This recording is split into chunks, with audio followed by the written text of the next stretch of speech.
Nicolas Sarkozy en garde à vue depuis hier matin. L'ancien président est interrogé par les policiers dans le dossier du financement libyen présumé de sa campagne de 2007. Hélène, tout cela vous laisse un sentiment de répétition. Oui, c'est un petit peu comme si notre cerveau buguait, nous suggérant ce phénomène étrange de déjà-vu. Au-delà de l'exceptionnelle durée de cette garde à vue, les mêmes images en boucle sur les chaînes d'infos, les mêmes mots prononcés par ses amis, acharnement, soutien. Les quinquennats passent, pas les ennuis de Nicolas Sarkozy avec la justice, qu'il soit candidat ou vieux sage retiré de la politique. Une impression de déjà-vu liée au dossier judiciaire multiple de l'ancien président, mais aussi à la lenteur de la justice. Oui, car au-delà de cette affaire de financement présumé de la campagne de 2007, Nicolas Sarkozy a déjà connu une garde à vue dans l'affaire dite des écoutes. Il est déjà mis en examen dans celle-ci, déjà mis en examen également dans l'affaire Big Malion, mais il a aussi déjà bénéficié de non-lieux, notamment dans l'affaire Bettencourt. Un agenda judiciaire long comme le bras, mais qui n'en finit pas de s'éterniser.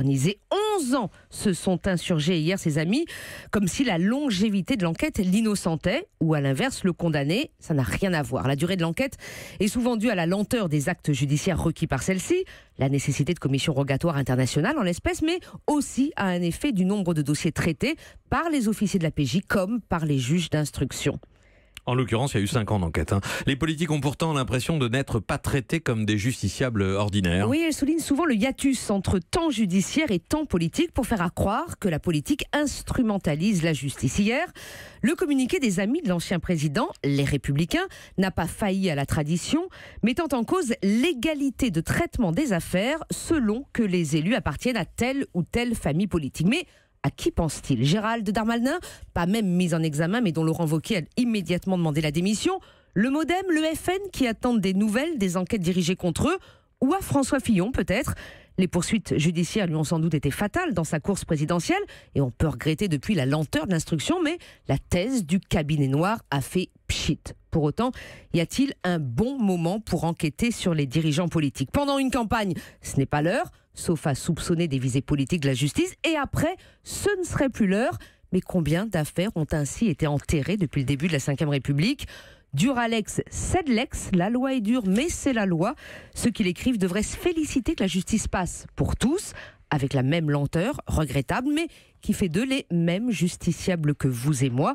Au plus fort de leurs ennuis, c'est bien ce qu'ils réclament. Hélène Jouan, Vincent ? Il faut être un avocat marron pour avoir confiance dans la justice de son pays à ce point-là. En tout cas, parmi les témoins de moralité que la presse convoque, et qui sont tous absolument éminents, de Béchir Saleh jusqu'à Moussa Koussa, le chef espion, l'ancien chef du service secret libyen, l'ambassadeur Missouri, le plus menteur des traducteurs. Il y a ce matin Saif al-Islam qui a donné une interview à Africa News. Donc le candidat, le fils du guide, et qui dit qu'il félicite la justice française pour l'arrestation de Nicolas Sarkozy, tel quel, c'est ainsi qu'il le dit.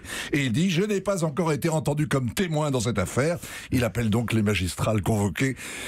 C'est vraiment une affaire incroyable. Il est le premier Saif al-Islam à avoir formulé des accusations de financement en 2011.